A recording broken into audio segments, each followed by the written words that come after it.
जय Hind. Supreme court collegium ने high court के कुल 7 न्यायाधीशों को अलग अलग राज्यों में हाई कोर्ट के मुख्य न्यायाधीश के रूप में पसंद किया है। जिन न्यायाधीशों में इलाहाबाद हाई कोर्ट के 2 न्यायाधीश को चीफ जस्टिस के पद पर प्रमोट किया है। सीजेआई जस्टिस डीवाई चंद्रचूड़ की अध्यक्षता वाली 3 सदस्यीय कोलेजियम की बैठक में हाई कोर्ट के मुख्य न्यायाधीशों की नियुक्ति प्रक्रिया पूरी की गई और उसे आगे हस्ताक्षर के लिए राष्ट्रपति और केंद्रीय मंत्रालय को भेजा गया। इसी विषय पर हम चर्चा करते हैं, जिसमें 7 उच्च न्यायालयों के लिए नियुक्ति की सिफारिश के तौर पर केरल, उड़ीसा, मणिपुर, आंध्र प्रदेश, बॉम्बे, तेलंगाना और गुजरात में मुख्य न्यायाधीश बदले जाएंगे। न्यायमूर्ति देवेंद्र उपाध्याय बॉम्बे हाई कोर्ट के चीफ जस्टिस बनाए गए, जो अब तक इलाहाबाद हाई कोर्ट के न्यायाधीश थे। न्यायमूर्ति सुनीता अग्रवाल गुजरात हाई कोर्ट की चीफ जस्टिस बनाई गई, जो अब तक इलाहाबाद हाई कोर्ट की न्यायमूर्ति थी। उन्हें प्रमोट कर गुजरात हाई कोर्ट भेजा गया। अब दूसरे न्यायाधीश जिन्हें राज्य की हाई कोर्ट के मुख्य न्यायमूर्ति के रूप में नियुक्त किया है, जिसमें न्यायमूर्ति आशीष जे देसाई केरल हाई कोर्ट के चीफ जस्टिस थे, अब उन्हें केरल हाई कोर्ट के मुख्य न्यायमूर्ति बनाने के लिए सिफारिश भेजी गई। इसी तरह से न्यायमूर्ति सुभाषित तालपात्रा उड़ीसा हाई कोर्ट के चीफ जस्टिस थे, अब उन्हें उड़ीसा हाई कोर्ट के मुख्य न्यायाधीश बनाने के लिए सिफारिश की गई। न्यायमूर्ति सिद्धार्थ मुंदुल मणिपुर हाई कोर्ट के चीफ जस्टिस थे, अब उन्हें मणिपुर हाई कोर्ट के मुख्य न्यायाधीश बनाने के लिए सिफारिश भेजी गई। इसी तरह से न्यायमूर्ति धीरज सिंह ठाकुर आंध्र प्रदेश हाई कोर्ट के चीफ जस्टिस थे, अब उन्हें आंध्र प्रदेश हाई कोर्ट के मुख्य न्यायाधीश बनाने के लिए सिफारिश की गई। इसी तरह से न्यायमूर्ति आलोक अराधे तेलंगाना हाई कोर्ट के चीफ जस्टिस थे, अब उन्हें तेलंगाना हाई कोर्ट का ही मुख्य न्यायाधीश बनाने के लिए सिफारिश भेजी गई। तो कुल मिलाकर जो 5 न्यायाधीश हमने बताए, उन्हें राज्य में ही मुख्य न्यायमूर्ति बनाया गया, यानी कि वह चीफ जस्टिस थे और उन्हें मुख्य न्यायमूर्ति के रूप में ही रखा गया। और इलाहाबाद हाई कोर्ट के 2 न्यायाधीश को महाराष्ट्र और गुजरात में मुख्य न्यायमूर्ति बनाकर भेजा गया, यानी कि इन 2 न्यायाधीशों को उनके पद से प्रमोट किया गया है।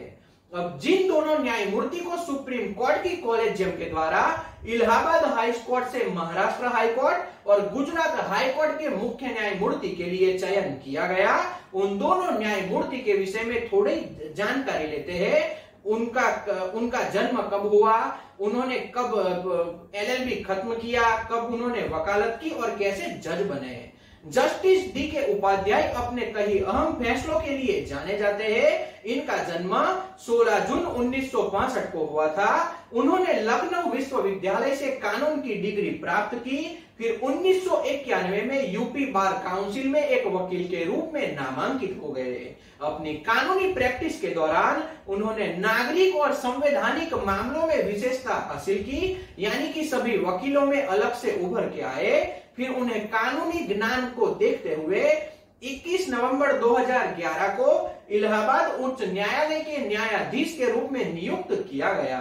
इस वक्त वे अपने मूल न्यायालय के वरिष्ठ न्यायाधीश है, यानी कि इस वक्त वह इलाहाबाद हाई कोर्ट में न्यायाधीश के रूप में कार्यरत है। वो पदोन्नति के बाद से ही इलाहाबाद में कार्यरत थे।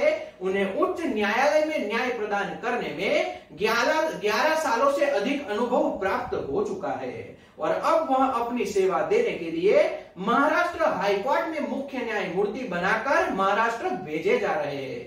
तो यही कुछ इनका इतिहास है और आने वाले दिनों में इनकी सेवाएं महाराष्ट्र के लोगों को प्रदान होगी।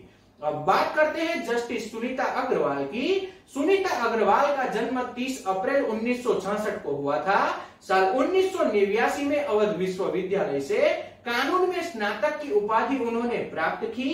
फिर 16 दिसंबर 1990 को वे एक वकील के रूप में नामांकित हुए और इलाहाबाद उच्च न्यायालय में सिविल पक्ष में वकालत की प्रैक्टिस शुरू कर दी। इसके बाद 21 नवंबर 2011 को अतिरिक्त न्यायाधीश के रूप में इन्हें पदोन्नत किया गया और 6 अगस्त 2013 को इलाहाबाद हाई कोर्ट के स्थायी न्यायाधीश के रूप में इन्होंने अपनी शपथ ग्रहण की और तब से ही इलाहाबाद हाई कोर्ट में यह सेवा देते आ रहे हैं। अब इन्हें अपनी सेवा देने के लिए गुजरात हाईकोर्ट के मुख्य न्यायमूर्ति बनाकर गुजरात भेजा जा रहा है। अब गुजरात के लोगों को आने वाले दिनों में इनकी सेवा का मौका मिलेगा। तो कुल मिलाकर सुप्रीम कोर्ट की कॉलेजियम ने अपनी संवैधानिक शक्ति का उपयोग कर इन 7 न्यायाधीशों को देश की अलग अलग राज्य की हाई कोर्ट के मुख्य न्यायमूर्ति के रूप में पसंद किया है और आने वाले दिनों में केंद्र सरकार और राष्ट्रपति के हस्ताक्षर के बाद इन सभी न्यायाधीशों को हम उनके स्थान पर देखेंगे जो अपनी आने वाली पीढ़ी के लिए अच्छे निर्णय करेंगे और लोगों का जो कोर्ट के ऊपर विश्वास बना हुआ है, न्यायाधीशों के ऊपर विश्वास बना हुआ है, उसे ये कायम करेंगे। ऐसी हम आशा करते हैं, क्योंकि राहुल गांधी के केस में जिस तरह से राहुल गांधी को सूरत कोर्ट ने 2 वर्ष की सजा सुनाई और इसी तरह से जिनके द्वारा राहुल गांधी के ऊपर मुकदमा दर्ज करवाया गया था और जिनका मुकदमा सुन के सूरत कोर्ट ने 2 वर्ष की सजा सुनाई, यह भारत के इतिहास में पहला मानहानि का मुकदमा है जिसके तहत राहुल गांधी को 2 वर्ष की सजा सुनाई गई। और इससे भी ज्यादा जिसके ऊपर राहुल गांधी ने जिनका नाम लेकर आरोप लगाए थे उसमें से किसी के भी द्वारा मानहानि का मुकदमा दाखिल नहीं करवाया गया और कोर्ट ने इस बात का संज्ञान भी नहीं लिया और राहुल गांधी को 2 वर्ष की सजा सुना दी। इससे भी ज्यादा सेशंस कोर्ट में जो अपील की गई वहां पर सेशंस कोर्ट ने भी यह जो सजा सुनाई गई थी उसे बरकरार रखा। फिर इससे आगे गुजरात हाई कोर्ट में जो केस दाखिल किया गया, अपील की गई, वहां पर भी यह मुकदमा जो चलाना है उसे सही माना गया और वह 2 साल की सजा को बरकरार रखा गया। अब राहुल गांधी के पास सुप्रीम कोर्ट का रास्ता है।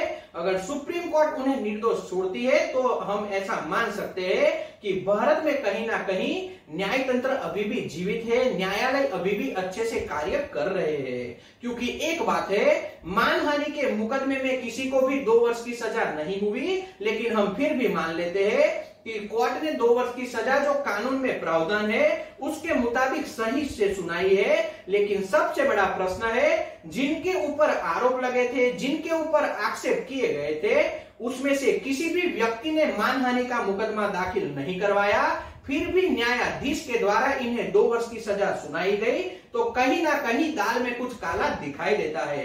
लेकिन हम कोर्ट के ऊपर कोई भी प्रश्न नहीं खड़े करते, लेकिन हमें ऐसा लग रहा है कि कहीं ना कहीं न्याय देने में कोर्ट से कोई चूक हो गई है। लेकिन सुप्रीम कोर्ट आगे क्या जजमेंट देता है, राहुल गांधी के ऊपर जो केस दर्ज किया गया है, उन्हें जो सजा सुनाई गई है, सुप्रीम कोर्ट उसे बरकरार रखता है या फिर राहुल गांधी को इस केस से बरी किया जाता है, वह आने वाले दिनों में पता चलेगा। लेकिन कहीं ना कहीं सुप्रीम कोर्ट की कॉलेजियम के द्वारा 7 राज्यों के न्यायमूर्ति को मुख्य न्यायाधीश के रूप में चयन के लिए चुना गया है। इसमें कहीं ना कहीं हमें लग रहा है आने वाले दिनों में भारत के नागरिकों को, भारत की आम जनता को कहीं ना कहीं अच्छे से न्याय दिया जाएगा। तो आज के वीडियो को हम यहाँ तक रखते हैं। अगर यह वीडियो आपको पसंद आया हो तो वीडियो को लाइक और शेयर कीजिए, चैनल को सब्सक्राइब कर लीजिए और घंटी के बटन को दबाना बिल्कुल न भूले, ताकि आने वाले वीडियो का नोटिफिकेशन आपको सबसे पहले मिल सके। जय हिंद।